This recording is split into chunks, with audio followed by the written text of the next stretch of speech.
Welcome to my another session, and today we are going to discuss about the introduction of telecommunication technologies. Before going with the telecommunication technologies, we have to see the basic things, that is communication.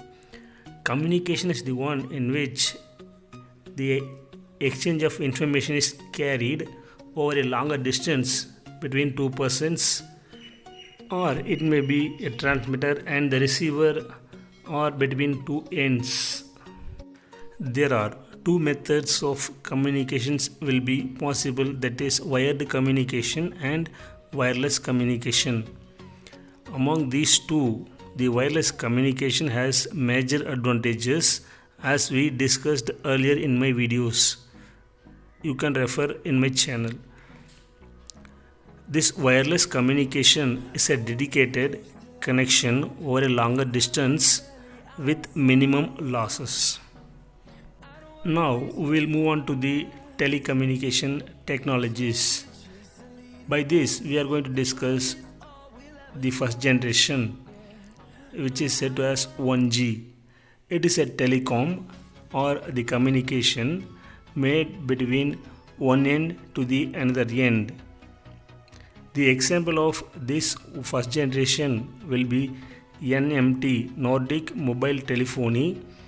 Second one will be TAX, Total Access Communication System, and third one will be ETACS, that is European Total Access Communication System. These examples all comes under first generation, in which it can transmit a data rate of about 2.9 kilobits per second to 5.6 kilobits per second. In this amount of data rate, we can able to only make the voice communication possible. In this first generation telecommunication technologies, it is of large in size and it uses analog system, and there are major disadvantages in the analog system. That is, this analog system may not able to travel or transmit over a longer distance, and also there will be more number of losses will be occurred between the transmitter and to the receiver, because it uses wires. The wires may be copper wires or it may be aluminum wires. With the use of these wires and the transmission of analog signals, the losses will also be more. Hence we have to move on to the another communication technology, that is digital communication or digital system. This 2G telecommunication technologies was discovered by Finland, in which they proved that the signals can be transmitted without wires, and also over a longer distance we can able to transmit the data or the signals. And here that the conversion of analog to digital signals and also the conversion of digital to analog signals will also be made easier. In this second generation technologies, it uses GSM. This GSM is said to as Group Special Mobile. Later on it is changed into Global System for Mobile Communication. In this GSM we can able to transmit the voice.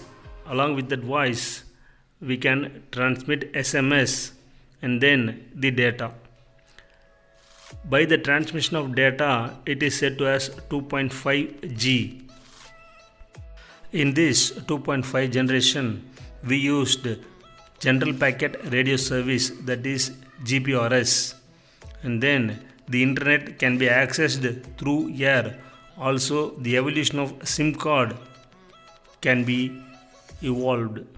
As compared with the first generation, this 2.5 generation gives more sophistication, that is we can able to transmit voice, text and as well as the data.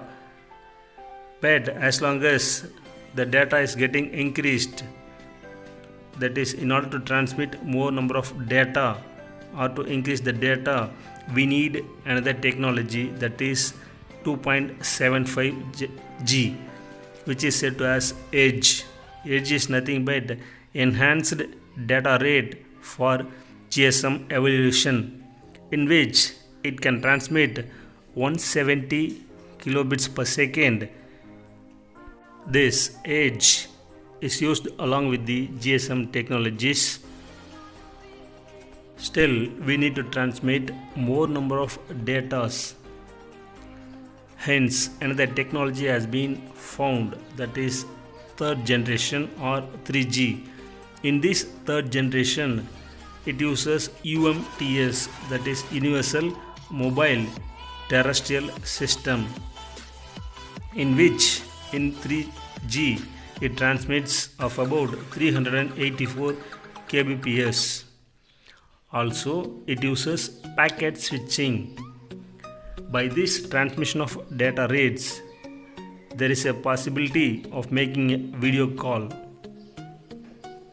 In this third generation, the CDMA technology will also be used. After the use of third generation, we need to access or we need to download or upload a data as much as easier. Hence, a 3.5 generation has been evolved. In that 3.5G, it uses high-speed download packet access or high-speed uplink packet access, HSDPA and HSUPA. DPA stands for downlink packet access, UPA stands for uplink packet access. These two are said to as high-speed packet access. Again, there is an intention to increase the data rates. Hence, 3.9G has been evolved. In that 3.9G, the long-term evolution LTE has been found. So far, what we discussed: 1G, 2G, 2.5G, 2.75G, 3G, 3.5G, and 3.9G.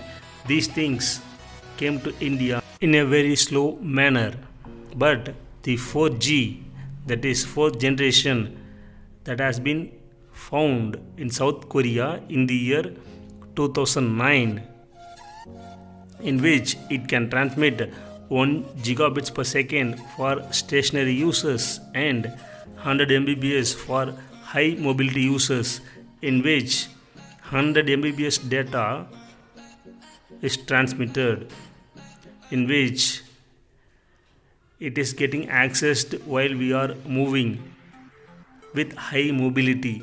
Example, in bullet trains.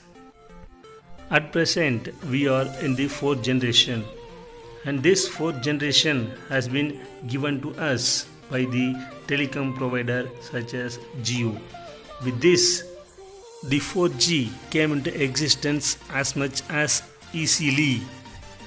In this fourth generation, we used VoLTE, that is voice over long term evolution.